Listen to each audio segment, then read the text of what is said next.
Hold Did on. an hour and a half. We're going live now. Oh, 2-1. going live. Okay. Hey, going live. Hey, greetings everyone. Hey, welcome to the webcast today, and it's a great blessing to be here with you, Bob, on this special time on the planet Earth, where we have a unique set of circumstances. I think challenging at some level, but also there's blessings inside it, and at the same time.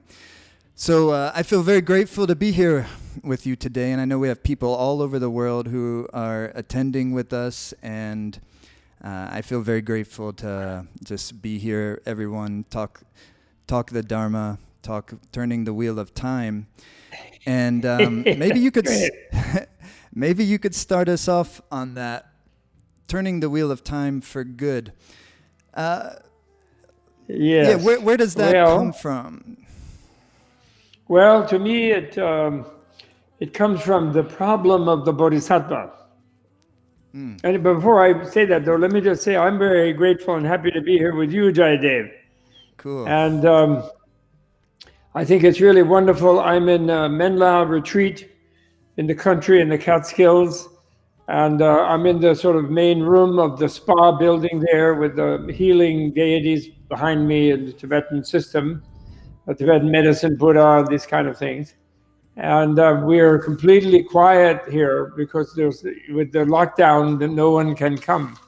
So to be with you and with all your friends and all the many people who have joined us is a great honor and a pleasure for me at a time of when we're sort of, it's like a rich community in solitude. I really, really like it. So thank you so much for working there and for being here with us. Thank you so much. So now the other thing then about the wheel of time, the bodhisattva has a problem, which is that the bodhisattva cannot become a Buddha, completely enlightened, free of suffering, capable of helping other beings be free of suffering, without everyone else becoming free of suffering. Because the bodhisattva takes a vow, I will not enter nirvana until all beings are in nirvana. So then how come Buddha became a Buddha? And then there's millions and endless numbers of Buddhas in other universes. Also in this universe, there were 3 previous Buddhas. There will be 995 once after him, according to their cosmology, Mahayana cosmology. And how did that happen? And so the only way it could possibly happen is that one of the names of a Buddha is Triyadvajna in Sanskrit, which means knower of the 3 times, one who exists and lives in the 3 times. So when you become a Buddha, you no longer are stuck in a present moment. Or rather, let's say your present moment encompasses all past and future moments. You remember, Jayadev, when Buddha was under the Bodhi tree, before he attained nirvana, the way the story is told, he had a memory of infinite previous lives. He realized he had been every other conceivable type of being. And then that was the first big, like, expansive, explosive realization he had. And then the second one was he realized all the other beings had also had innumerable previous lives. So he had been with all of them all of the time, you know. And when in doing that, therefore, that means he somehow existed simultaneously in all of those past moments. And at the same time, he also saw all of the future destinies of every being. So he existed in a way in all the future moments as well. So in doing that, he became a being, a 3 times being, one who exists in all states of time. Now, then, it isn't like the beings are going to unfold their karma, their evolutionary activity. I consider karma like a evolution theory. And their evolutionary activity, they're not going to do that in some mechanical way, like a big machine will just unfold at its own time. There's ways of helping them accelerate their unfolding of karma where they can also become free of suffering. So he saw they would become that in the future. And he saw that he would help them in all kinds of future manifestations to optimize and to get there as fast as they could possibly get there in an evolutionary sense. It's like a gardener who will increase the growth speed of the rose from the seed and the sprout and the stalk, but you can't just pull the rose out of the seed. But you optimize the conditions within which it will grow itself much faster than otherwise.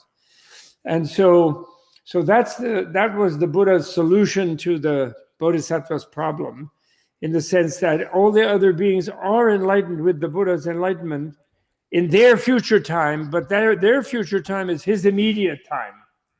It's his own immediate time. That's the thing.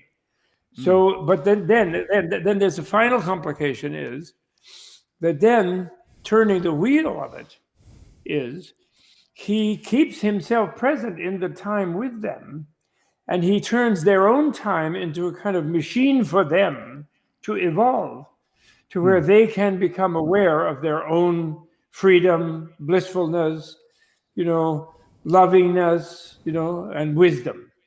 And so then that's called the Kala Chakra, the wheel of time, and that is one of the unexcelled yoga tantras of the Buddhists, in which Buddha shows his body as made of time. So his fingernail, he has 24 hands and the 5 fingers, and so 5 times 24. And it all adds up to the 365 days of the year and this sort of thing. The 12 arms are the 12, 2-hour sessions of the 24 hours, et cetera, et cetera. 24 arms, I'm sorry, of the 24 hours of the day. I mean, every aspect of the Buddhist body is time. And he shows that. That's therefore the most marvelous time machine form. Kala Chakra really means time machine. But it's not a machine like you travel around in time as if time was a undisturbable, unchangeable, rigid thing.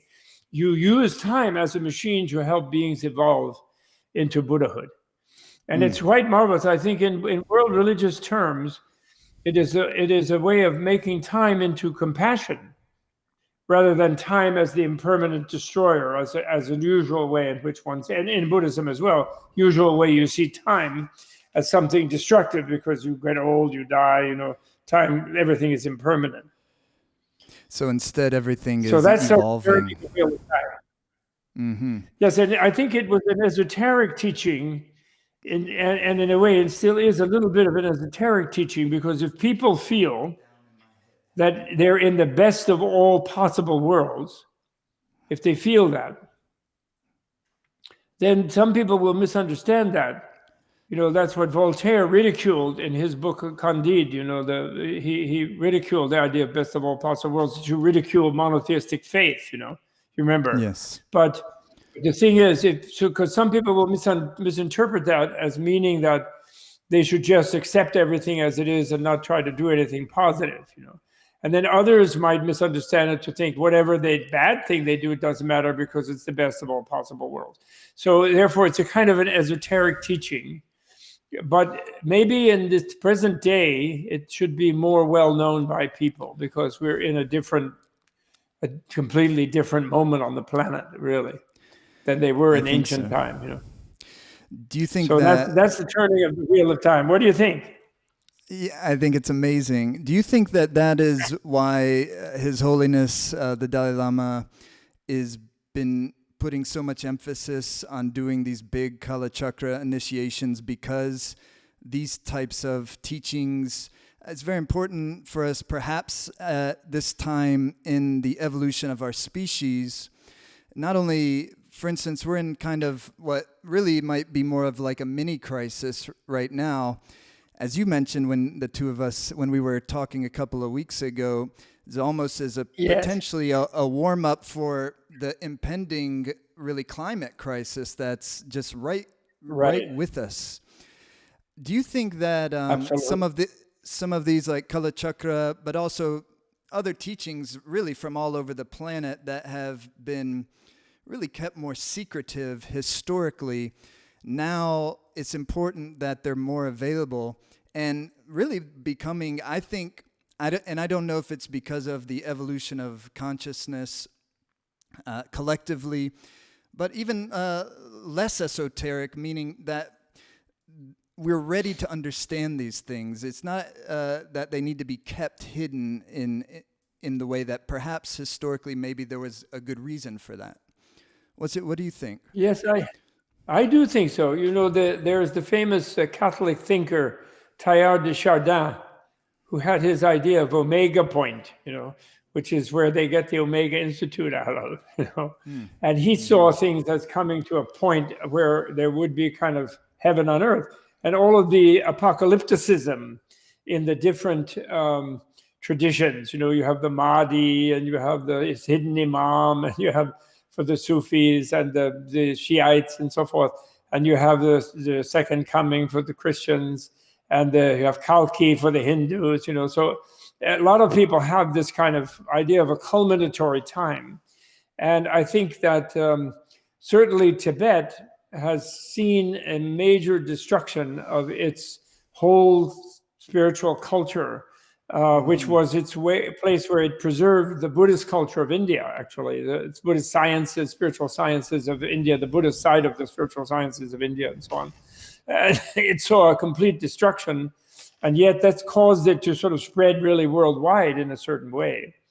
And so I think there is, and also when he himself does the Kala Chakra, or when the people attend it, even if they're not prepared by the prerequisite understandings to perform the yogas of the Kala Chakra, nevertheless, the initiatory sort of atmosphere of it gives them a kind of hope, and they see an end of time that is positive, instead of this sort of seemingly very destructive thing where there's a negative end of time that's going on at the moment, And so I think that's why he had he didn't do it just on his own kind of ingenuity, let's say. He had dreams where the mother goddess of the Kala Chakra, Mrs. Kala Chakra, I call her, who is Vishwamata is her name, the multifarious mother, the variegated mother, who is a being who has no atoms,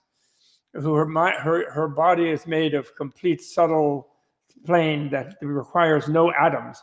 Please keep that door closed, okay? Has no atoms. And she came to him in dreams, and she said, Tenzin Gyatso, dear Tenzin Gyatso, Your Holiness, you might think of doing a lot more Kala Chakras. Usually a Dalai Lama and a Panchen Lama do once or twice in their lifetime. Really? And that's it in Tibet, in the tradition. But he's done it 34 times now. And wow. And he may do more, I think, but not for a while. He's declined a number of invitations for the moment. And I think that's kind of the case. I think the next one should be in Beijing, actually, which will mark the end of the kind of horrible genocide that has been going on in Tibet and Uyghur country and Mongolia and so on up until now. I think so. But it's also like on a more exoteric level, the teaching of emptiness, of voidness, freedom. This teaching was considered almost very bad to teach someone who was who would misunderstand it as nihilism. Yes. As meaning that everything is nothing. They would mistake emptiness for nothingness. And so you were not supposed to teach that to someone who wasn't prepared, because they would get nihilistic, which is considered very bad. However, the world's elite, the scientists and the people, the business people educated by the scientists from the universities and so forth, they're already nihilists. So in a way, there's no danger in teaching emptiness as a cure to nihilism, you could say, and so it can be more widely taught, freedom, and it's less likely to lead to nihilism nowadays, So I think this other one has to be. And the other thing is, of course, the planetary problem that we have of the climate, which is the bigger crisis within which this corona apocalypse, I call it. The corona apocalypse is a small introduction, rather huge, but it's small. But that one, my personal feeling is the reason people don't take the strong steps needed to fix it, to stop the level of pollution that is so destructive. The reason they don't do it is that they think it's impossible to do.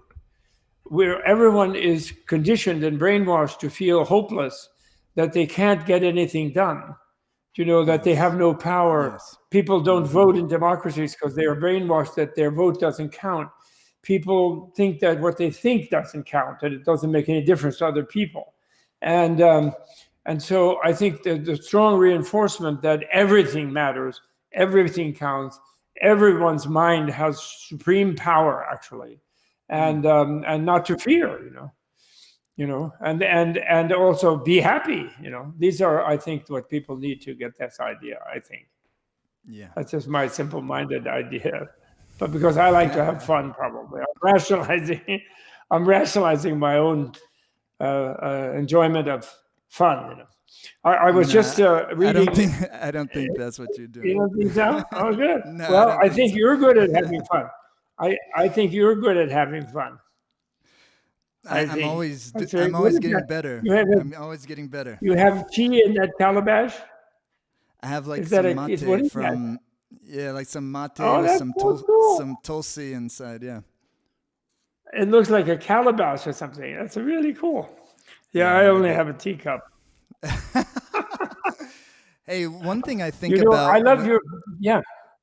Yeah, well, I was just Go gonna ahead. say one thing, and this may take us a slightly different direction, but I think very much related. One thing I think about, and I think for all of us, practically speaking, in terms of the passage, not really so much the passage of time, but Yes. even when we think about or when we're dealing with our challenging emotions and habits, that the habits that we have discovered for ourselves to be not useful, and yet we keep doing them over and over and over again. It's not usually so much that we don't know what we want to do, as much as we continue to do the same things Yes.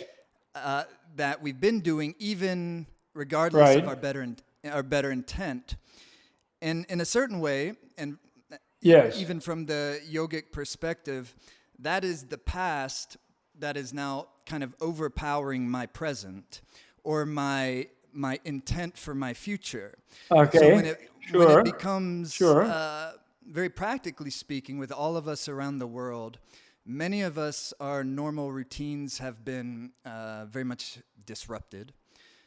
And while that is difficult, as yogis or as just people who are endeavoring to experience reality and experience what is real, there's also a great asset in this particular disruption of time right now. And it is very much because it's changed our activities. It also changes our perception of the flow of time in a certain fundamental way. And then we can have the opportunity to observe, okay, how is the flow of the thoughts and feelings and emotions and desires and then turning into my behavior. Now I potentially have a different angle or a slightly different lens that I can actually see my own flow passage of time in the expression as thoughts and feelings and emotions. And then perhaps actually now redirect, because in perhaps an ordinary way of thinking of feelings and emotion, if I have anxiety, or if I have fear, or if I have depression, or if I have chronic anger, we look at those as negatives. But there also can be potential allies, potential positives, just the same way as the thought of at some point, I'm going to die. I'm going to leave this particular body at some point. That's definitely going to happen. Although yet I continue to behave at times as if that isn't going to happen. And that connects deeper to everything all the way to, for instance, climate crisis. We, in a certain way, we know that we have a mortality in the context of our current physical existence, and yet somehow it's really difficult to believe it.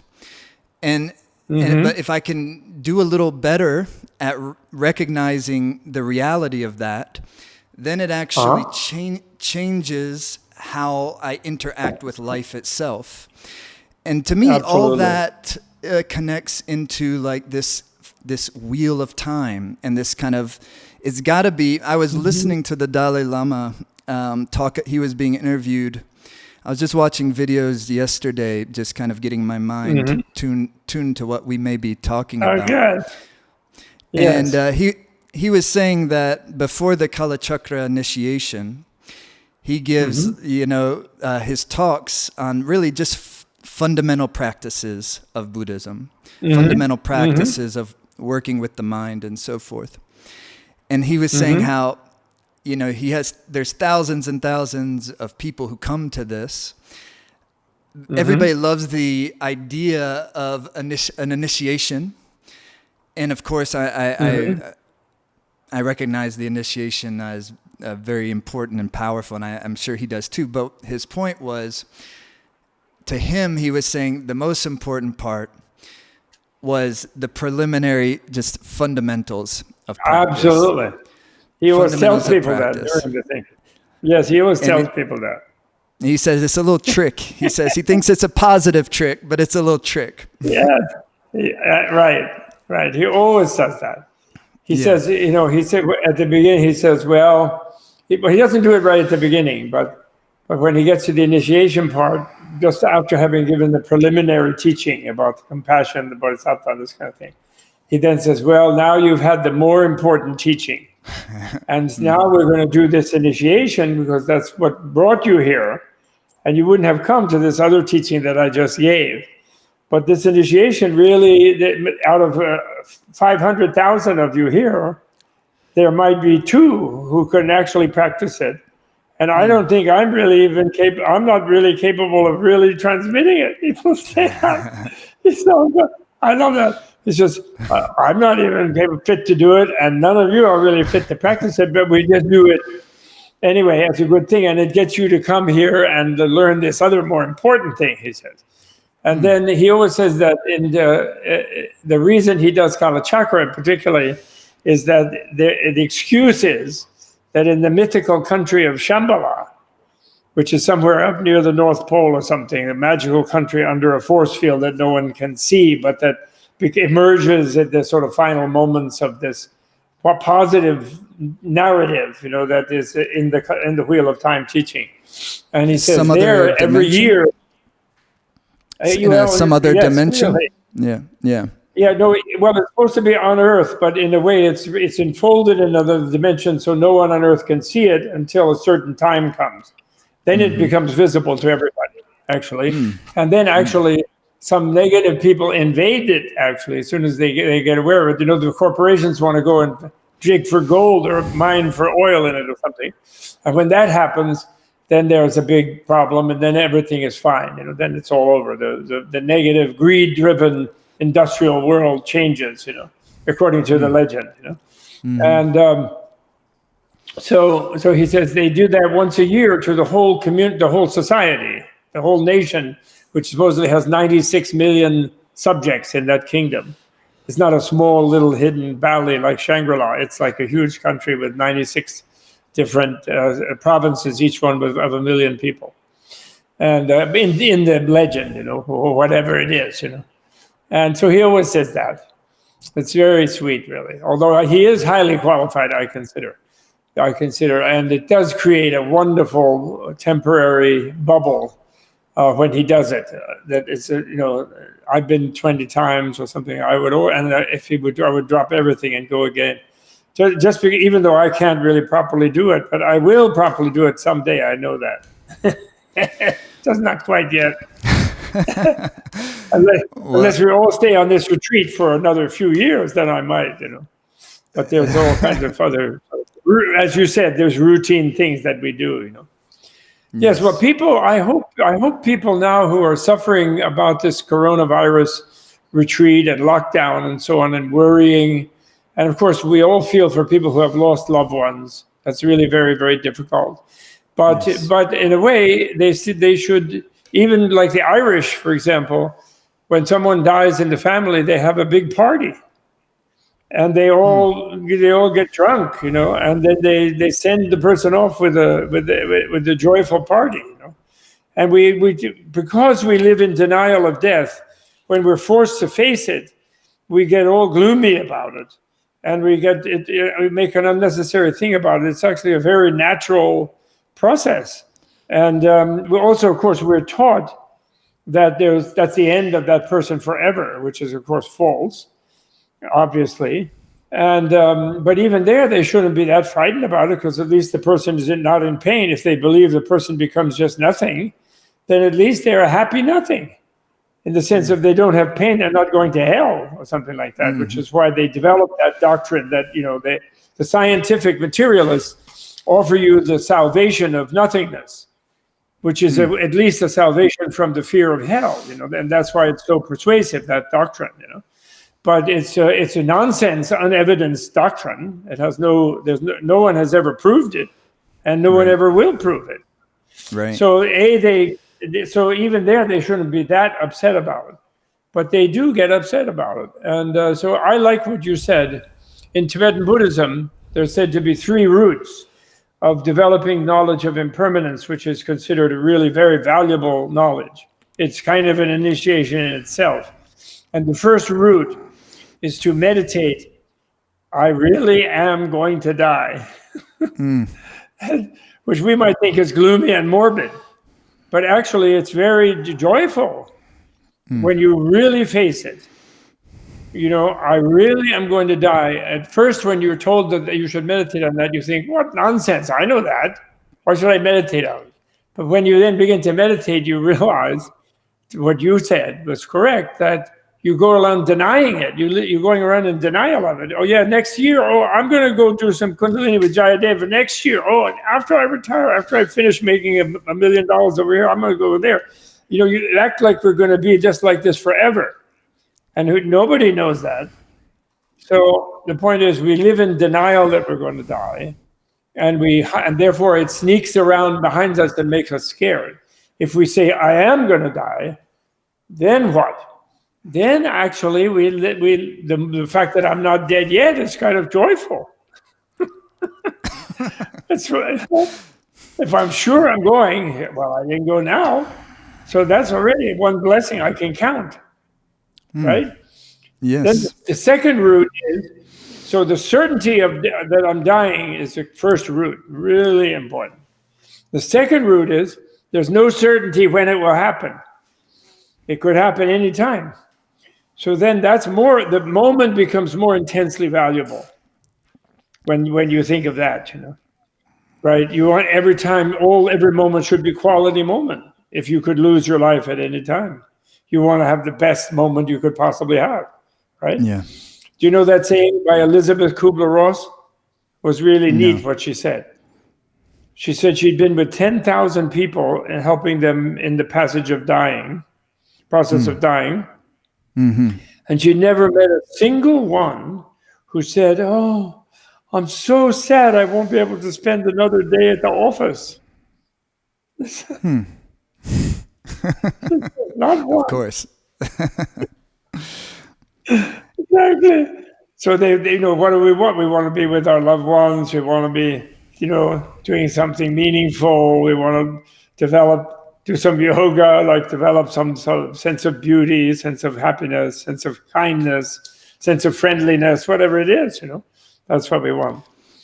Then the third root is, of course, about the soul, that when I do go, what goes is my subtle, deep inner heart, my inner pattern, my inner openness, actually, my inner lovingness, my inner acceptance of reality, my wisdom, Yes. And so then that's where my major investment in life should be. That's the highest thing to do, is to develop that, because that's what you take with you, right? You don't take your money, you don't take your ordinary body, you don't take your wardrobe, you don't take your existing relationships in any obvious way. Actually, I think you do take all your existing relationships, but there'll be something new completely in the future.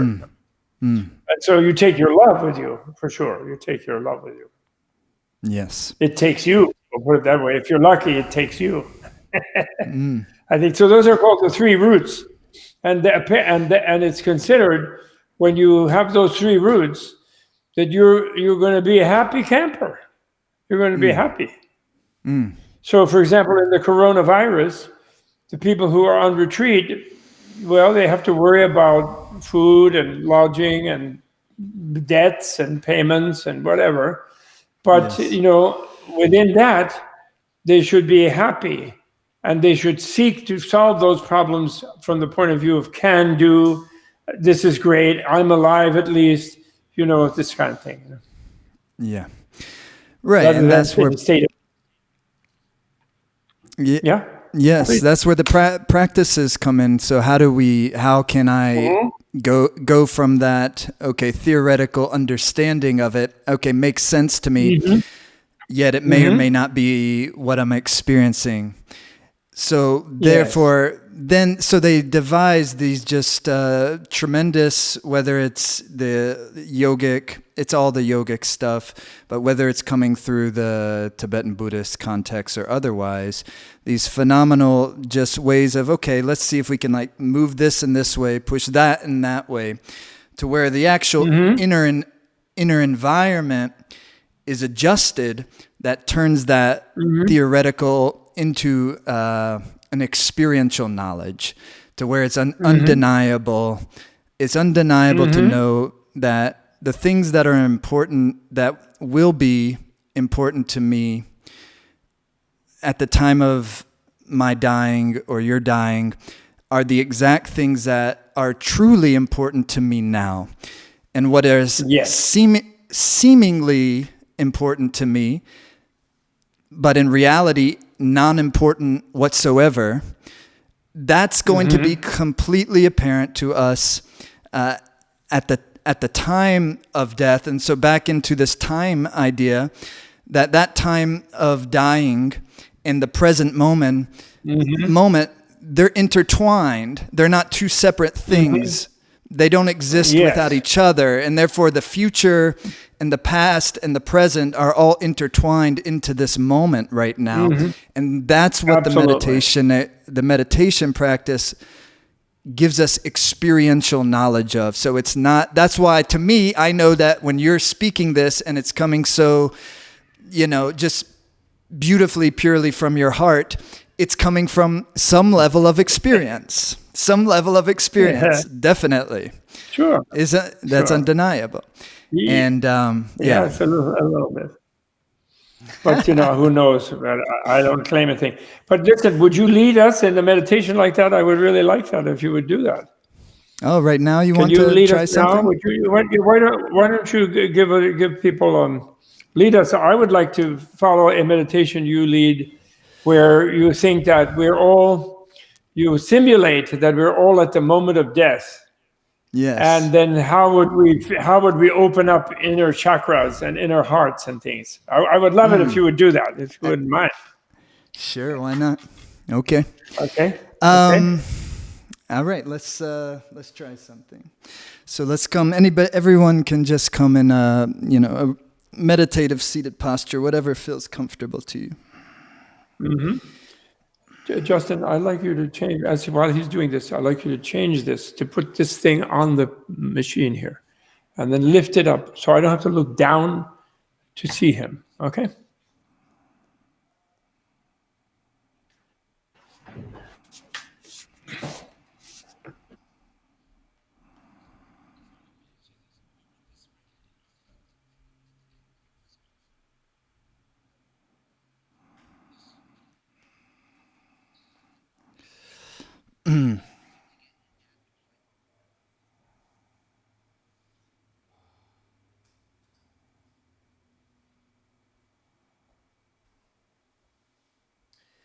Okay, can they hear the music if I play?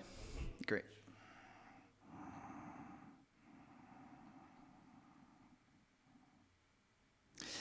Okay, so everyone can come with just hands in your lap, your right palm into the left, thumb tips touching. If you can't be seated, a chair is fine as well. Feet flat on the floor. Chest is slightly out. Chin is slightly in.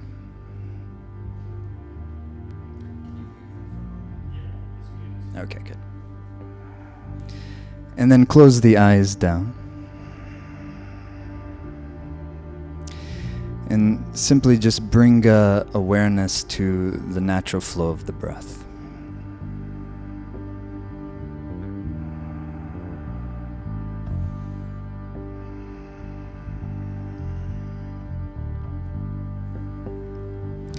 You can feel the weight of the body on the floor, on the chair. You can sense the earth element as it expresses itself via your tissues, via your bones, your muscles. You can sense the water element as it expresses itself in the fluids of the organism, the watery environment of the eyes, the saliva, the plasma, rasa, juice.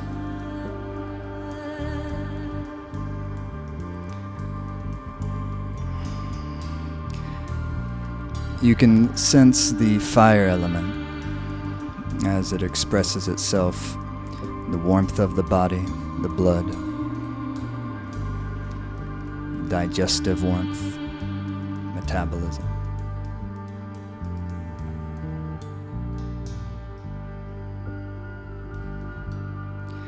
You can sense the air element via the flow of the breath. Just simply allowing your awareness to observe your organism respirating. Not necessarily making the breath any deeper. Just observe and watch your body respirate. Wind, air. Air element as the flow of the nerve current. As your brain sends signals via the nervous system throughout the organs, throughout the body, throughout the organism.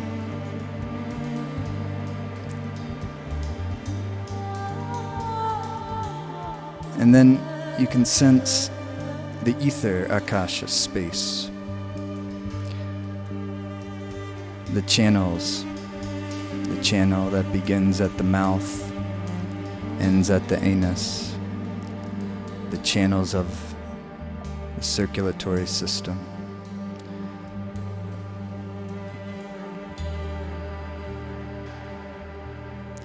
In the space that we all dwell in, Akash.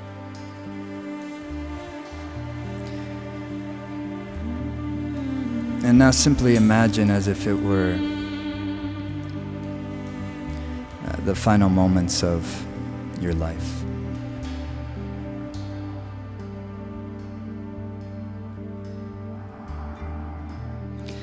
And the earth element starts to dissolve into water. Imagine the body is losing its feeling of solidity.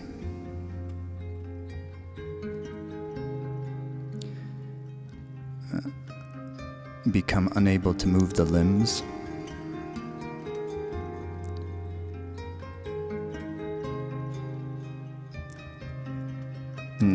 Almost an out-of-body sensation.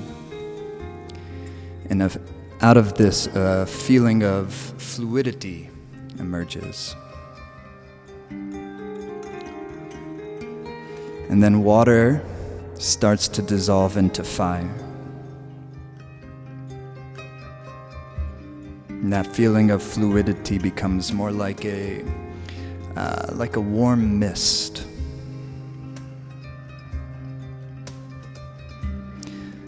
And the body fluid slowed. And the mouth and the eyes are dry. Circulation is starting to be sluggish. The blood pressure drops. as fire now dissolves into the air. The body temperature drops.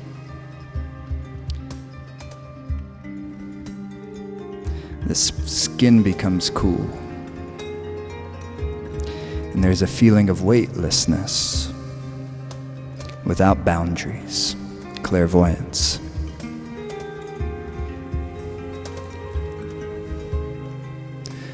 A sort of bliss starts to emerge, no longer bound by the denser elements.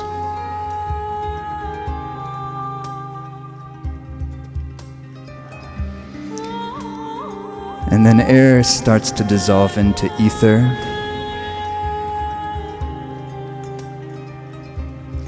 The exhale becomes longer than the inhale. Long pauses between each breath.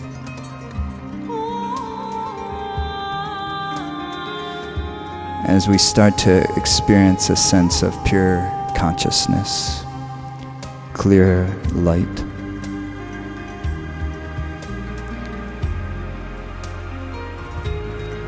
Limitless space.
Now bring your awareness back into the breath. And the breath starts to flow back into the body. There's a sense of wind, a sense of air.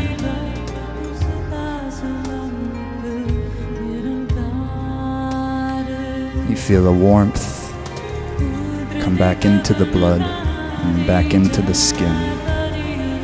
Revitalize with vigor, with vitality.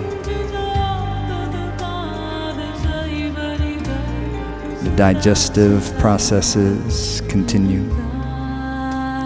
The metabolism reinvigorated, recalibrated, rebalanced.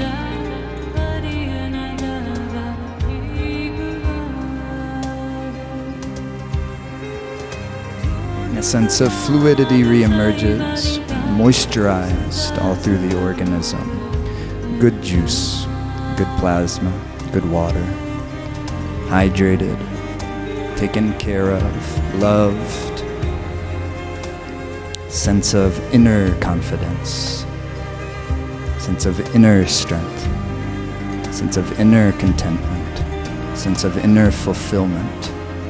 And this flow of natural creativity, inspiration, dharma. And the edges are becoming once again defined, a feeling of solidity, stability, earth element, earth energy, tissue strong, well protected, ahankara, feeling well protected, mamsa.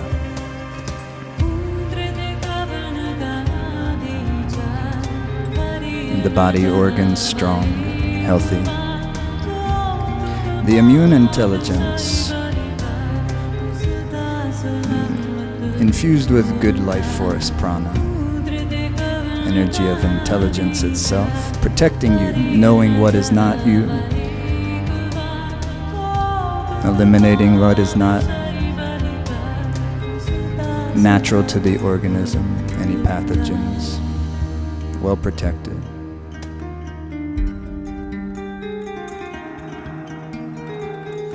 And take a deep inhalation through the nose.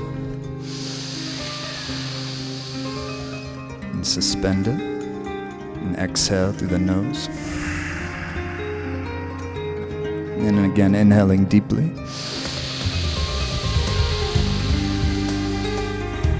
And exhale. Good. Inhale, stretch the arms up. Make your fingers nice and tight and firm. Drop the shoulders. Stretch through the spine. Exhale. Relax. Open the eyes. Have some water, have some tea.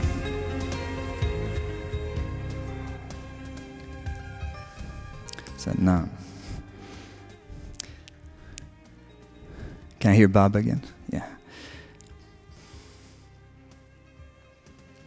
Okay, I can't hear Bob yet. Yeah. 1 second, I can't hear you yet, Bob.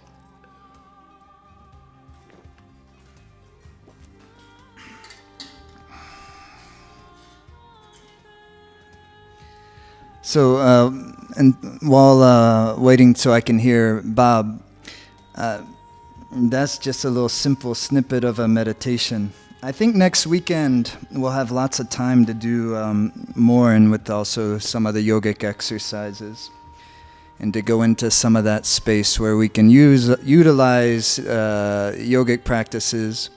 In the mornings, in the first session of the day, I'll be teaching. Friday evening next weekend, I'll be Bob and I will both start the retreat. Next weekend we'll do a full online retreat. And then how the days are going to work next weekend is in the morning time, from 9 to 11 Pacific, I'll be teaching. It'll be Kundalini Yoga, meditation, this type of thing. And then in the afternoon from 1 to 3 Pacific time, that's 4 to 7, Bob will be teaching. And then in the evenings on both Saturday, and that's both Saturday and Sunday, and in the evenings starting 7 p.m. Eastern, 4 p.m. Pacific, we'll both be back. So like a structure of a normal retreat, but we'll be all online together. Do I have him back? Not yet. I can't hear you yet, Bob, but they're working on it. And so we're very excited. I'm personally very excited and looking forward to that. This will be the first time since, for me, since we've all been in this quarantine space that we've done lots of classes, but we haven't yet really done a full focused retreat where we're able, or at least where I'm able to immerse myself in the teachings, in the practices for a couple days straight without much interruption. And I want to invite, before we're done here, we'll let you know all the details about that and how everyone can attend. And, okay, cool. I think we got him back, maybe, no? No?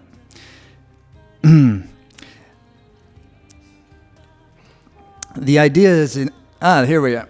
I can hear you now, yes. Yay. Yes.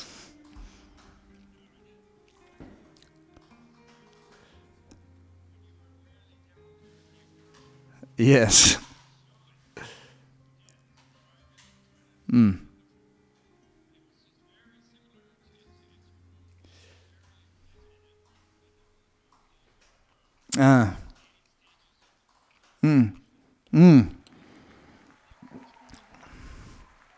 Can I see him?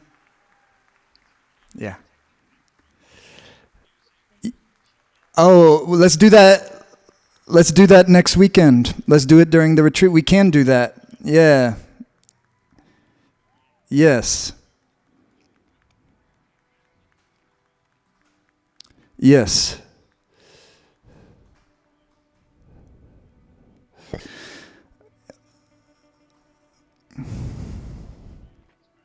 Good. Good. Cool. What?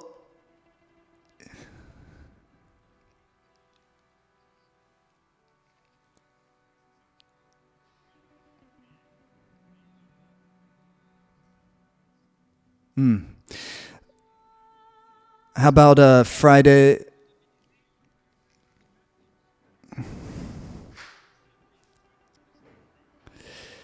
Well, yeah, Yeah, I mean, I really took that quite right out of the Kundalini Yoga teaching. But yes, I'm certainly influenced because I'm always reading I'm always studying, I'm always listening to you, I'm always listening to the Dalai Lama, I'm always listening to Dilgo Khyentse. So how can I not be, influenced by that? Yeah, yes.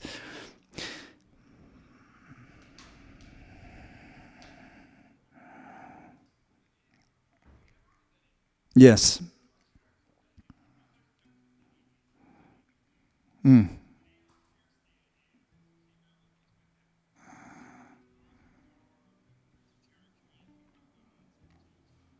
Mm. Mm-hmm.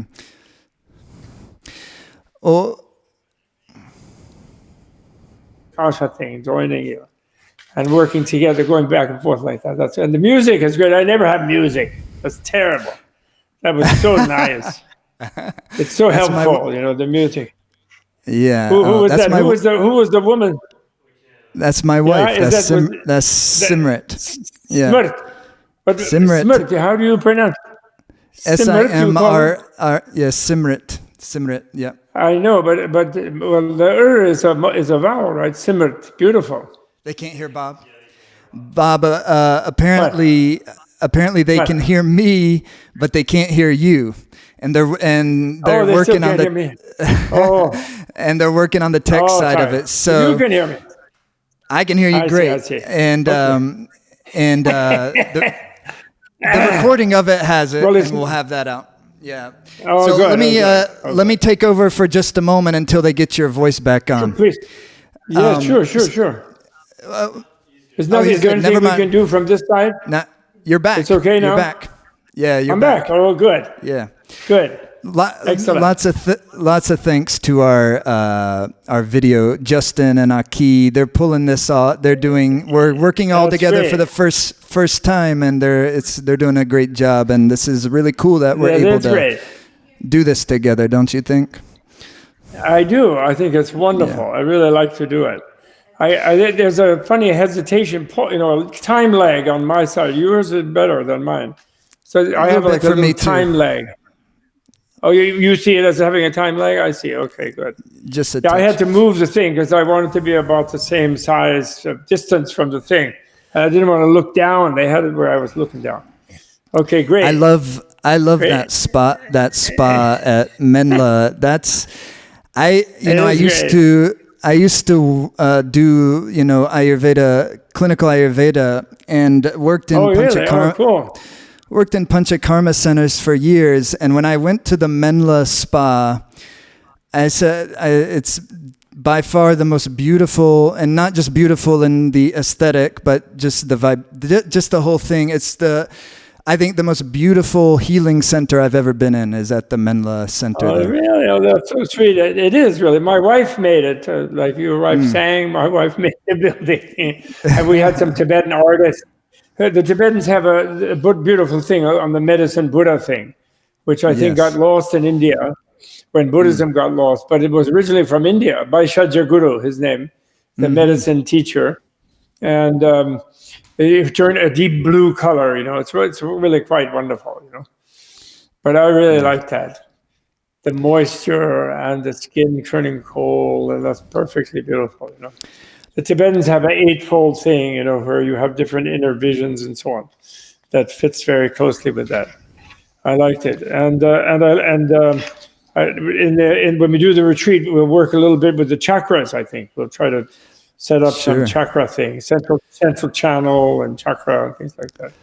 Yeah. That'd be really good. How about we do start with that on a Friday evening? We'll do that, and maybe every Okay. evening we can go a little deeper into it. Yeah, sure. We should definitely. I think it's such a How great fun. thing for us all to practice. Can you imagine if we have never done any meditation? If we go through a human life without ever having any meditation practice or any sort of experience of our consciousness that is outside of its ordinary kind of embodied state. Right. I always sense to then go through the dying process without practice, without any preparation, would Well, probably we be do it very. every night when we fall asleep. When we fall Yes. asleep every night, we do it. But people would usually wait till they're so tired that they Right. just pass out. But actually, you go through that every night. You let go of it. You let go of the different levels of your awareness as you fall asleep at night, and you do feel a little cold when you get into the wind. Actually, I use the word wind because in the Sanskrit traditions, Hindu as well as Buddhist, I think, the vayu, the wind is defined as chala, motion. So air has an idea of something static, like just like there's air, but it doesn't move. But that's akasha, that's the space. But the wind is always moving. It's motion. And so when we fall asleep, the reason we want to snuggle in the covers and we want even a sheet if it's very hot weather, is that our body gets cool when we fall asleep because we're moving more just into the wind area. Yes. And then we have a dream. We rise in a dream. We have a dream body. And I have a friend. Are you watching online, Lynn? You watching? Oh, good. Oh, great. So you see this thing on the line? Oh, that's so fascinating.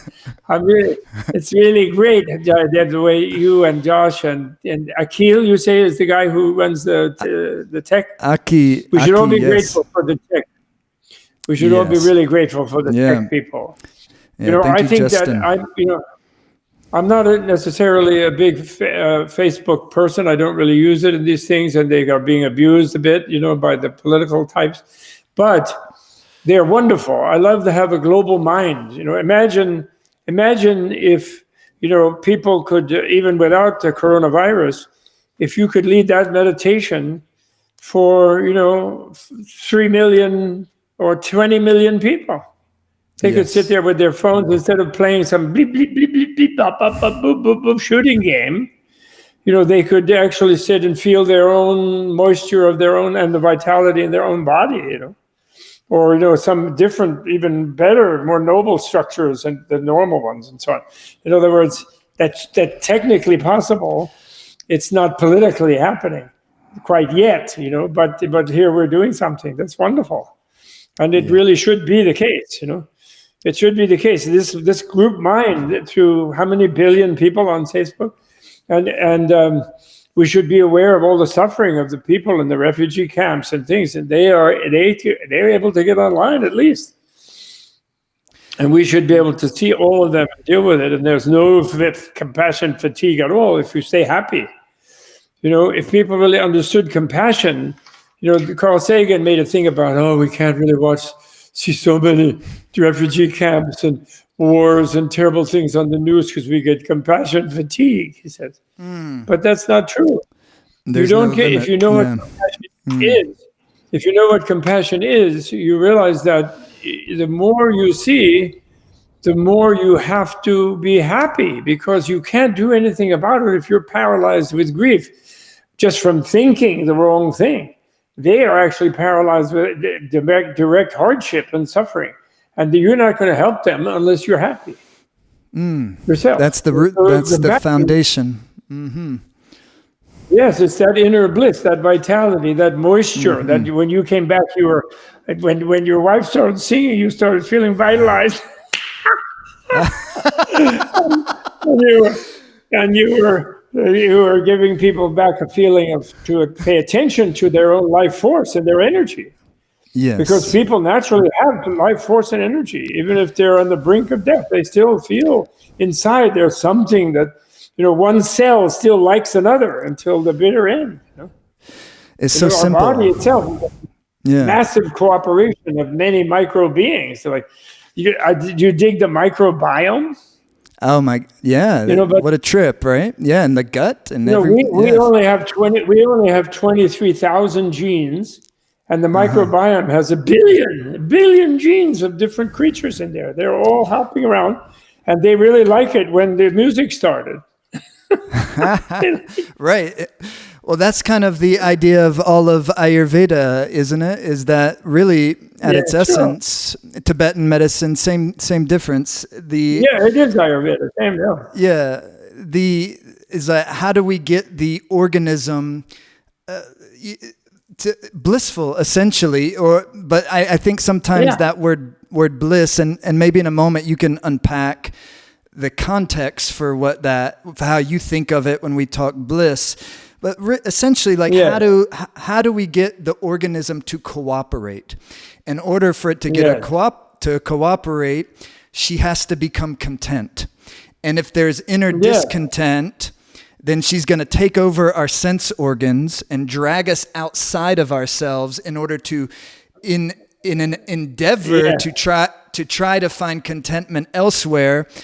But of course, we can never find contentment elsewhere. We can only get short-term stimuli externally, but then that will action and reaction will leave us with an equal and opposite gap.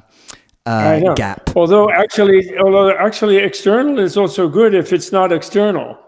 In other words, what do you mean? You give yourself to the external. Well, what I mean is that if you give yourself to the external, you see, when we're the way we experience external beauty, for example, we tend to want to grasp it and own it in some way, and then we can't keep it forever. So then we get frustrated and discontented, and that's sort of the Buddhist thing about the suffering of pleasure, which is that it doesn't last, which is it's impermanent, and doesn't last. But because we're grasping at it, and therefore the moment of beauty that we had with it, we want to grasp a hold of it, and that immediately squashes it, But if you're more open, and you see a beautiful thing, or you look even at the sky or the field with the grass in it and so on, or the trees, and you just go with that, and you don't try to own it, but you let it have you. You give yourself to it. Then it doesn't wear out, and it's not impermanent. I discovered this in this famous sutra, the Mahasatipatthana Sutta, which is in Pali. It's a Theravada. It's a text of the dualistic Buddhists, because Buddha did teach dualism for people who needed that, who couldn't imagine that the world as it is, if you understand it, is nirvana. That the non-dual thing was too much for them. So he taught like, there's nirvana, you can find it, because they were so certain that there was something wrong with them, that the only way they could imagine being really content and happy is to get out of themselves into a pure space of some kind, like a space with no one else to bump into, right? Like a nirvana like that. So he let them think that, because of course when you get there, then you get so bored you want to come back. So what I'm saying is, but in that sutta, the Mahasatipatthana Sutta, the final thing where it's the focus of mindfulness on the mental functions, you go to the Four Noble Truths, and then finally you get to Nirvana, Third Noble Truth. And then before that you did the First Noble Truth, which is the suffering, and there you see that visual impression and audio and olfactory and gustatory and tactile and even mental impression, 6 senses, that they all are unsatisfactory because they don't last, and even the pleasant ones, and of course the painful one is painful, and the neutral one is like, it just doesn't last either, and then the pain interferes. So they go on about, you don't need any of that. But then they come to the Third Noble Truth, Nirvana, and then they say, well, where is Nirvana? And Buddha is leading this as a guided meditation to his mendicants, his monks. And he says, well, where is it? And then he gives the same list of all the sense impressions. Exact same list. Visual, audio, all of them. Mm-hmm. But the one difference is that there's no craving at the time of the Third Noble Truth. So in other words, one is just content with whatever it is. One lets oneself go with it all, and one doesn't try to crave more while one is, instead of enjoying what one has, if you follow me, which is the secret of contentment, right? Count is a half full glass, and it's right there in the dualistic thing. So he doesn't say, nirvana's over there. If you go past space, then you shoot over there and like a rocket, and then you're in it's all great. He doesn't say that. He says it's right in all the same things that we're suffering when your craving is pushing you around. So I really was thrilled. There was a loud sound I made. I was in Sri Lanka at the time because I was reading this in honor of the Sri Lanka Theravada Buddhists, and because that's their thing. And, Yes. I'm a Mahayana, non-dual, this is nirvana, if we only knew, and we're going to know, and all this kind of thing, and it actually is nirvana. So I'm just saying that and I think Kundalini, Tantra is all totally based on non-duality. Cannot have Tantra without, because the body is not a temple, it's not divinity. I love it, you said, she is discontent. So that's she Kundalini, the goddess in your body, which is your life energy, the matrix of your existence. She's discontented, but she's not discontented because there isn't beauty in the world. She's discontented because I'm not going to say you, because I don't mean that personally, but we say because we are not really, we are like always want something more, so we don't enjoy what we have, so we're therefore constricting her in some way, and we're imprisoning her, and therefore she's discontented, and she pushes us into whatever distraction to get us away, and she can escape maybe from being imprisoned in our self-concept that we must be miserable. Yes. I really think that human cultures imprison people, and they actually practically terrorize them, that the human being is something malfunctioning thing, the planet is no good, can't support enough people, and we have to kill off a bunch or we won't have any food, and all the cultures with their violence and their greed and their discontent are terrorizing people. And people like Guru Nanak and Buddha and Dalai Lama and like many other great, I guess Yogi Bhajan is one of you people in your lineage. They are trying to get people to find their own inner energy and their inner life force, which is bliss, actually. I consider health is actually bliss. It's the bliss of the microbiome. It's the bliss of the cells. And yet we impede it, and then this culture impedes it. The culture tells us that, life sucks. It's a veil of tears. Later you'll be happy after you die. If you're this and that religion, you go with this God or that God or with Buddha even, then you'll be fine later. But now you're just going to be miserable. And so being wise is surrender to your misery. But I think that's completely false. And we have to go beyond being terrorized like that. And what you did with your meditation, you introduced people to the juiciness of their own body.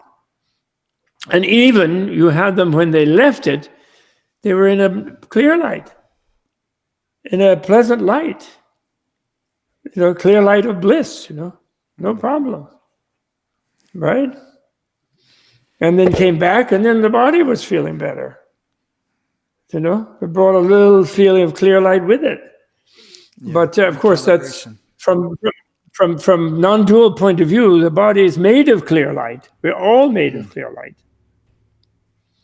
And, if we knew what we were made of, we were all made of the same infinite, inexhaustible energy of love, actually. And everybody agrees who really took a good look at it. That's so great. I think even people take religion and add it to the terrorization. Somebody told this funny story. They went to some Tibetan monastery. They were looking for the abbot, and they met the treasurer of the monastery, the manager. And he said, "Where's the abbot?" He said, "Oh, he's in town." And then they said, "Well, what's he doing in town?" And he said, "Oh, he's terrorizing the population." He said, "What do you mean by that?" He's saying, "Well, he's telling them that if they don't behave, they're going to have a bad fate." So that's the sort of he's terrorizing the population. Like if you're a sinner, that's like the preacher saying, "You sinners are all going to hell if you don't do this and that." That's terrorizing. Yes. And everybody does it. And the people, the oil industry and the food industry is ruining the planet because that's based on their theory that somehow by itself the planet is not there to take care of us. Meanwhile, and they're cutting down all the trees, and all the trees are trying to do is take up our carbon and give us back oxygen. Yes. They all love us, right? Yes. When you were taking that deeper breath, that was the gift of the plants. And then our carbon is not just trash. It's, if it's in the right proportion, it's going back and they're making leaves and fruits and roots and everything out of the carbon. So we're in this wonderful plant world, this garden, right? So that's the medicine Buddha vision, I think, and Ayurveda vision is that nature is nice.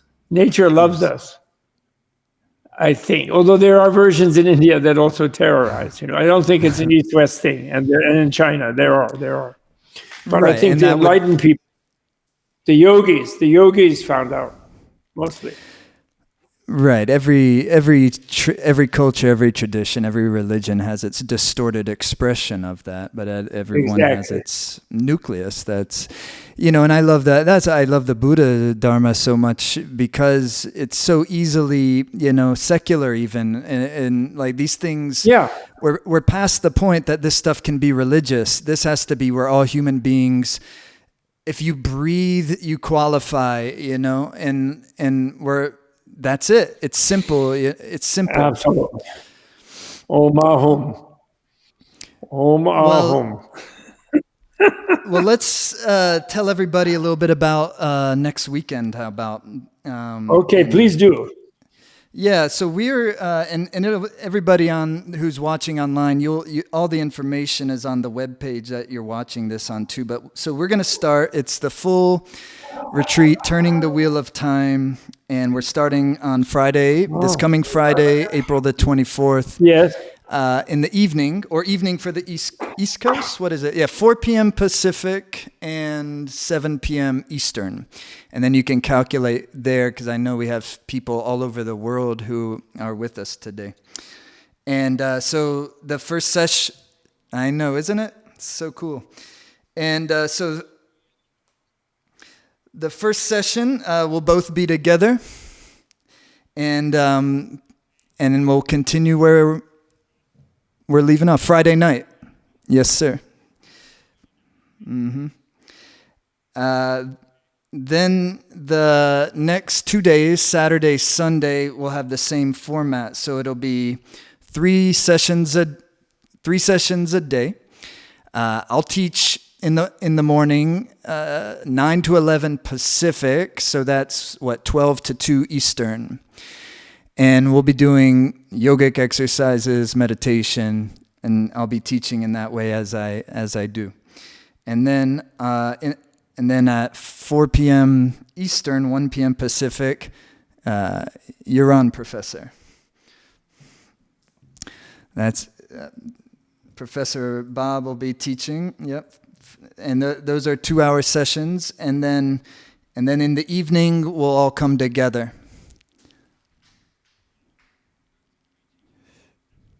Right.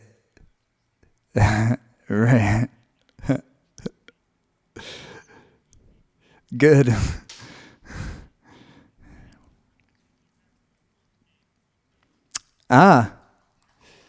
Tenzin Bob, I love it. Okay, I love it.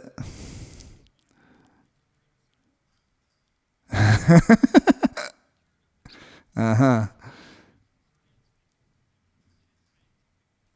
Frightening it to death, and they are not really getting out and having themselves locked up in front of the White House, except a very few. Although Colombia is really good.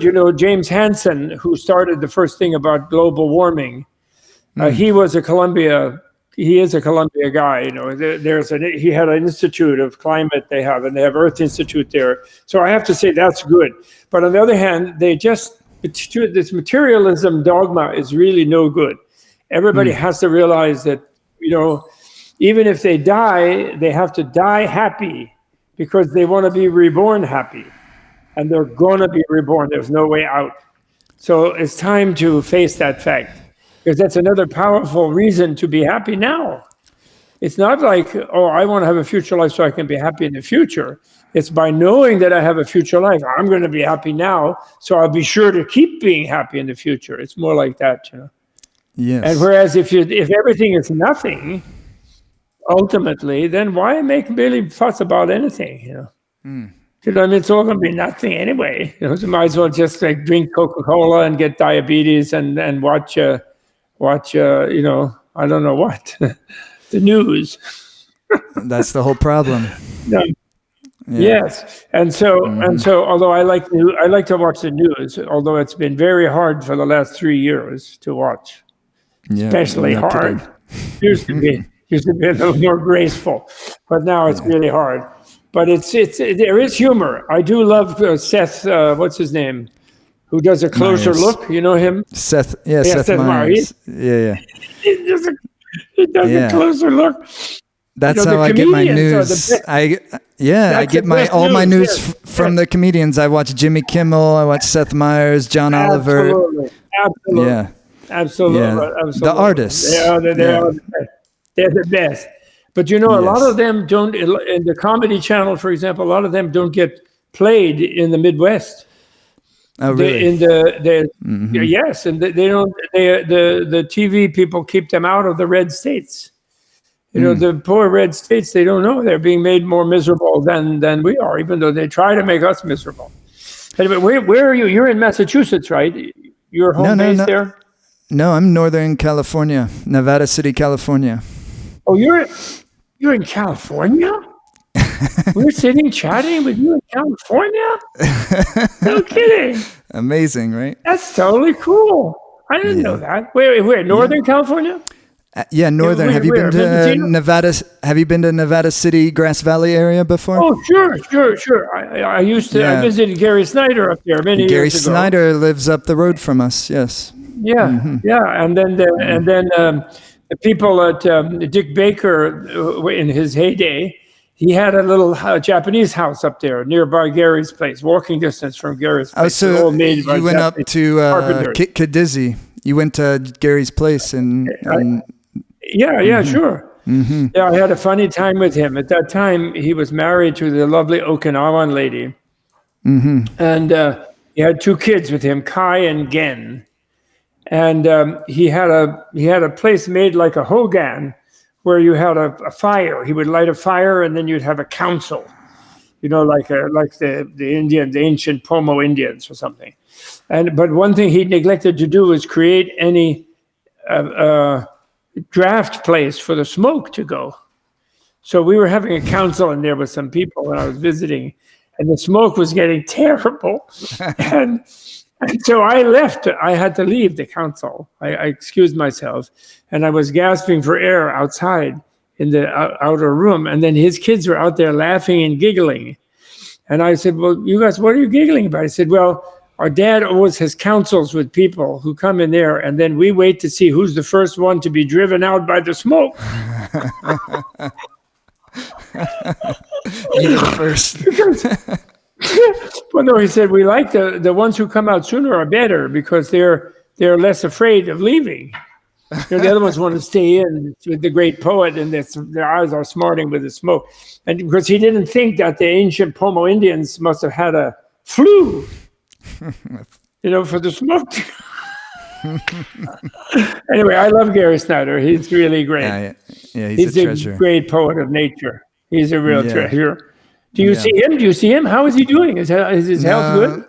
Yeah, I don't know. You know, I know he stays. You know, I think he probably just stays up there and watches the stars at night. I think he's probably pretty content up where it is. You know, the winter of his life and up in his land. So really, yeah. But really? He's maybe 90, huh? 88, late 80s. Yep, something. I think he's about 10 years older than me. The two of you are similar in the sense that you both went to the eastern part of the world, even kind of pre-hippie movement, pre-consciousness movement of the 60s, yeah? Yeah, I liked his translations of some of the some of the Japanese the Zen people and things. Gary, I like those.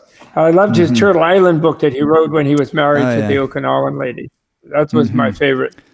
Yes. You know, he also you know, he's very much a scientific evolution biology. You know, which makes you depressed. You know, you get depressed if you're a materialist because there's not enough matter. It's not enough matter for everyone. So being like a convinced materialist is depressing, you know. But some poetic souls can manage to be cheery anyway. But you know, it's a depressing worldview. It really is. It's a reckless, psychotic, depressing worldview. It is. It all means nothing. It's all irrelevant. It's all stupid. They won't meditate because why? They're always meditating on nothing, you know. So the thing is, how to cheer them up. That's what you're doing well there in Northern California. Can you hit that gong behind you? Sure, you want me to? Can you hit it? Yeah.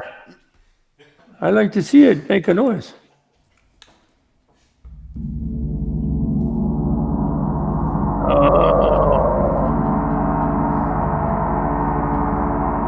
Oh, that's really good. Next weekend, it's kind of like, you know, these are really great when you're doing also the death meditations because it uses the sound current and takes you into that bardo space. That's what the gong is good for, is going into that bar. I have one. We'll do that next week. I have one up in the meditation. I'll bring mine too. Good. Lynn, we have to bring the gong down here. I love it. But I don't need it. You have it. And I love your music. And that's Smrt. I can say like, Smrt. You know, R is a semivowel. Maybe one I do. I watched her. You did? She has Mongolian cheekbones. She has fabulous cheekbones. Wow. She's going to love this. I'm sure she's watching. You'll love. She is this bright. You know, she was singing the hymns of Nanak in that song, and really? But she's such a bright spirit. You'll love her. Maybe we'll have her come sing live in the next weekend. Why not? Yeah, if she would be kind to do that would be great. By the way, isn't this a big year for Nanak? Isn't this a big centennial or some kind of big thing for Nanak? Yeah, but it is. I believe so. I know the BBC was doing a whole big thing, like a whole big important documentary that's coming out. You should tell people about Nanak. He is so great. He was really, really wonderful. He proves that, you know, India doesn't have to be riven by intolerance between Muslims and Hindus, like the British created by making that separate country out of the Pakistan. You know, that was a real bad blow to the India. And then they got more like, you know, nationalist enemies, and that then added to the extremists in the religion side, and it made it worse. And but Nanak proves that they can get along just fine, and India has a tradition of getting along with other traditions. He was one of the proofs of that in the second millennium. After the Buddhists left, while the Buddhists were there, they were also doing that pretty much. I know he traveled into Tibet.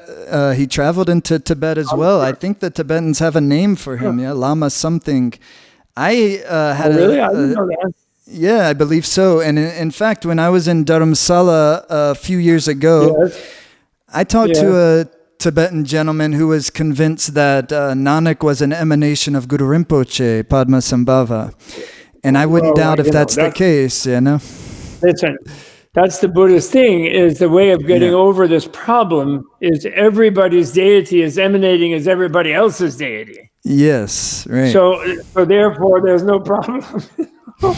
You know, instead of Allah versus Jehovah, they're in that case, of course, they are the same, but although you wouldn't know it from the way extremists behave.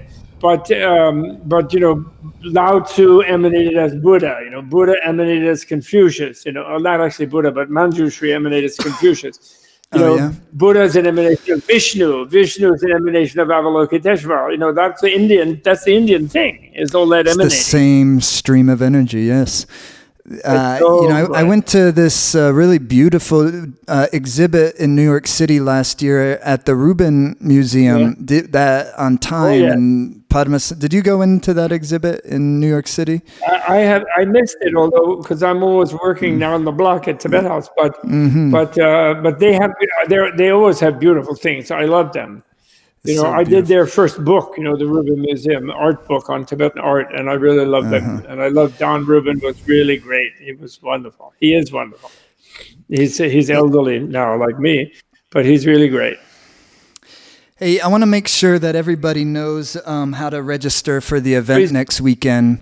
Everybody who's a part of this webcast, today's event, who registered, there's a really generous discount that's been provided. Also for all members of Tibet House, I want to encourage everyone to be a member and support the Tibet House, and all the members of our Life Force Academy. Also, the discount is significant, and just our hope that as many people can come next weekend as possible. I think I know it's going to be a beautiful experience altogether. I'm now, especially now that we've done this, I'm really excited for just spending the whole weekend in the Dharma and the teachings with you, Tenzin. Wonderful. Yes. Thank you. Tenzin Bob. Tenzin Bob. Thank you, Jaidev. Yes. And there's even a payment plan option if that makes it easier for some of you to attend. And all of this is on the website. And if you registered for this webcast, we'll follow up with you as well. But you can register now. It's open now, registration. And again, and this is really important because I know we have a lot of people in a lot of different time zones. This is both going to be streamed live, but then it's also available on demand. So you can take once the classes have happened, if you register for the online course, you'll have it forever. So even if you can't be there next weekend, if you register for the course, everybody will be able to download it or stream it both live and on demand and indefinitely. So even months from now, you'll be able to revisit it. And so that's really great. And that's something, we don't normally have when, if we had the great blessing of being together in person right now, which we don't, at least we have this where we can be together this way, but also then it's all recorded and everybody can, have access to it for as long as they want. And so that's great. Yeah, I think that's the main things. And we're going to go, 3 sessions a day on Saturday and Sunday. And then the opening session will be Friday evening. And yeah. Great. Oh, great. And also, there's a couple things I wanted to mention. Well, I know everybody's at home. I brought 2 of my favorite books that I wanted to encourage everyone. Number 1, The Jewel Tree of Tibet. No kidding. I love this book. I haven't read all of your books, Tenzin, but I'm on my way. This one I love so much. Even just the introduction gave me so much historical and spiritual context. Like the spiritual context interwoven with historical context is one of the things I think you provide us so beautiful, just in a way that I had never really clicked for me. I love this book, The Jewel Tree of Tibet. And then the other one I want to encourage people, because I think everybody's at home, they want good books to read. This Man of Peace.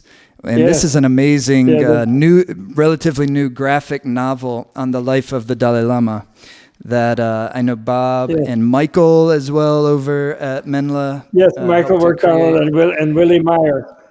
Yes. I saw Willie this Meyer's years late ago. wife started it. It's really cool. It's an amazing it's amazing achievement, amazing work of art. And there's also on the webpage here, there's a donate button for Menla and Tibet House. Especially during this time, of course, we can't be having retreats at Menla right now. So if anyone out there has the means and is able to help out Tibet House, Menla, it would be super helpful to keep those organizations rolling and Great. vital during a difficult time. That's really great. That's really great. And you have a nonprofit. Is the Living for the Life Force thing? We're not a nonprofit. What is that? We have our business, Life Force Academy, and we have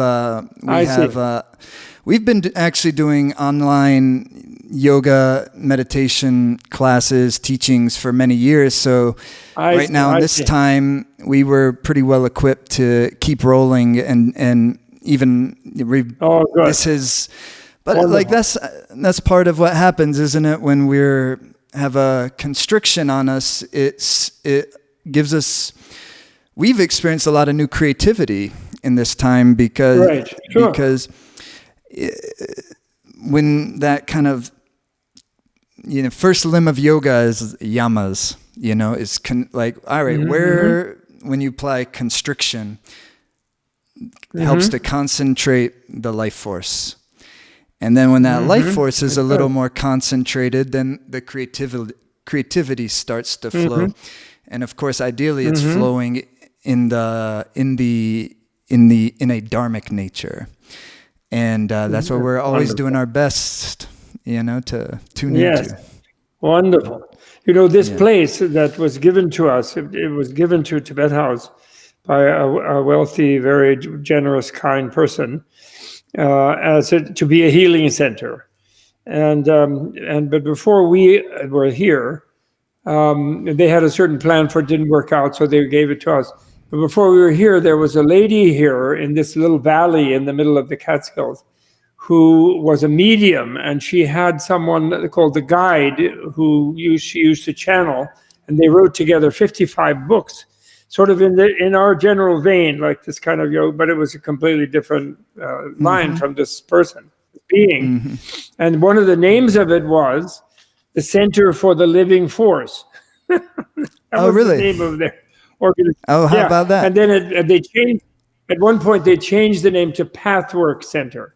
I don't know why, because I don't know their history that well.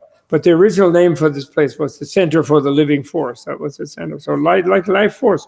So you should always feel it's your center on the East Coast, Jaidev, whenever you come here. Please do. Oh my You're gosh. always so welcome here. We love having you. We love it so much. We did our first event, our first event for us last August, and we couldn't have loved it anymore. And we're scheduled for this August, so God willing, we'll be able to be there.